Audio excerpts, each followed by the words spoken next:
शिल्पा की आदतें ठीक नहीं थी। वो ना बोलने से पहले कुछ सोचती और ना ही कुछ करने में।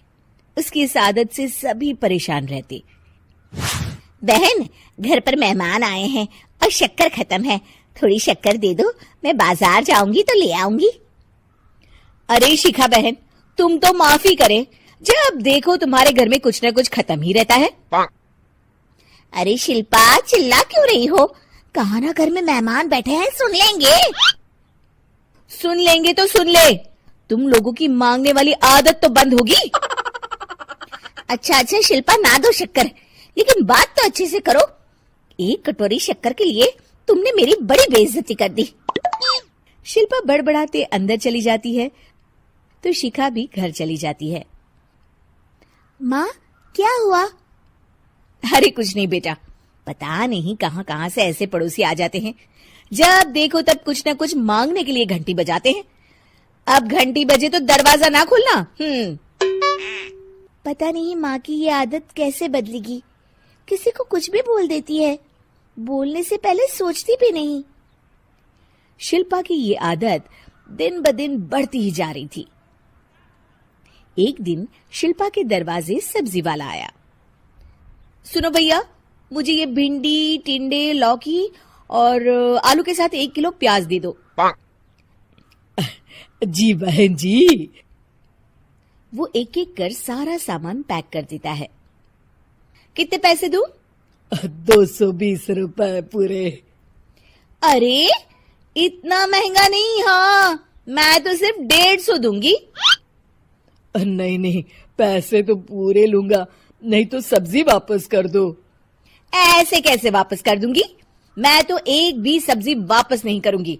और हाँ, रही बात पैसों की, तो लेना है तो 150 ले लो, वरना मेरे मोहल्ले में घुसने तक नहीं दूंगी। हाँ। अरे नहीं बहन, हम लोग गरीब लोग हैं, ऐसा ना करो। पकड़ो ये 150 और दफा हो जाओ। शिल्पा की बेटी अंदर से ये सब देख रही थी। शिल्पा, तूने तो हद कर दी। बेचारा गरीब आदमी, उसका तो गुजारा ही इसी से होता है। बोलने से पहले सोचा कर बेटा। माँ, आप चुप रहो, घर चलाना बच्चों का खेल नहीं। और वैसे भी इतनी महंगी सब्जी थोड़ी ना होती है। आपको तो सिर्फ खाने से मतलब है, लेकिन मुझे तो सब सोचना पड़ता है ना। शिल्पा की सास ये बात सुनकर दुखी हो जाती हैं। शिल्पा की बेटी शिल्पा की ये सारी बातें सुन रही होती है। शिल्पा की बेटी एक दिन माँ से कहती है, माँ, ओ माँ, जरा यहाँ तो आना। ओहो, क्या हुआ? क्यों चिल्ला रही हो ऐसे बेटा? हुआ क्या? ये देखिए मेरी स्कूल की ड्रेस कितनी गंदी हो गई है, इसे कौन धोएगा? लेकिन ये तो साफ है बेटा, मैंने अपने हाथ से खुद साफ किया है। माँ, ये ड्रेस इतनी गंदी है कि मैं इसे पहन ही नहीं सकती। चलो, मुझे बाजार से नई दिलाओ। शिल्पा दुखी हो जाती है और वहां से चली जाती है कि तभी सामने उसकी सास मिल जाती है। शिल्पा, अरे ओ शिल्पा, ये क्या सब्जी बनाई है? ऐसे भी कोई सब्जी बनाता है?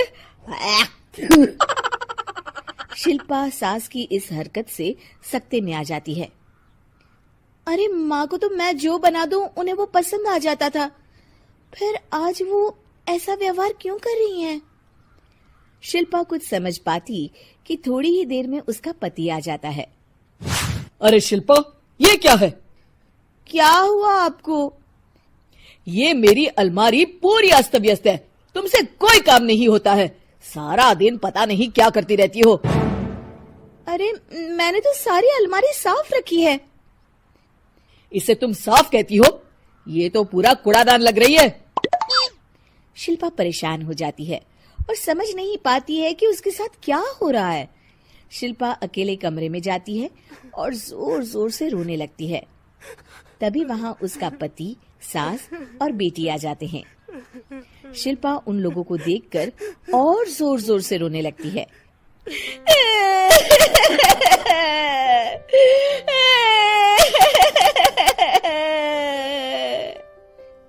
कि तभी उसकी सास उससे कहती है, क्या हुआ? यहाँ बैठकर रोती रहोगी या फिर खाने को भी कुछ बनाओगी? माँ, पहले आप बताएं, आप लोगों को क्या हुआ है जो मुझसे ऐसा व्यवहार कर रहे हैं? वही हुआ है जो तुम्हें रोज होता है। मैं समझी नहीं। माँ, आज घर वालों ने आपसे बुरा व्यवहार किया तो आपको कितना बुरा लगा ना? हाँ, मुझे बहुत बुरा लगा। मुझे अच्छा नहीं लगता कोई मुझसे इस तरह से बात करे। सही कहा शिल्पा, जो चीज तुम्हें खुद के लिए अच्छी नहीं लगती वो तुम्हें दूसरों के साथ भी तो नहीं करनी चाहिए। बेटा, हम तुम्हारे अपने हैं, फिर भी तुम्हें अपनों की बात का बुरा लगा। लेकिन सोचो, जिन बाहर के लोगों से तुम ऐसा व्यवहार करती हो उन्हें कैसा लगता होगा। हाँ माँ, आप सच कह रही हैं। मैं आप लोगों से माफी मांगती हूँ। मुझे कड़वा नहीं बोलना चाहिए। मैं समझ गई, मैं आपकी हूँ इसलिए आप लोगों ने मुझे सुधरने का वक्त दिया और मेरा साथ दिया। लेकिन जिन बाहर के लोगों से मैं बुरा व्यवहार करती आई, वो लोग मेरे कड़वे बोल से कितने दुखी होते होंगे। मैं वादा करती हूँ, आज से ऐसा व्यवहार किसी के साथ नहीं करूंगी।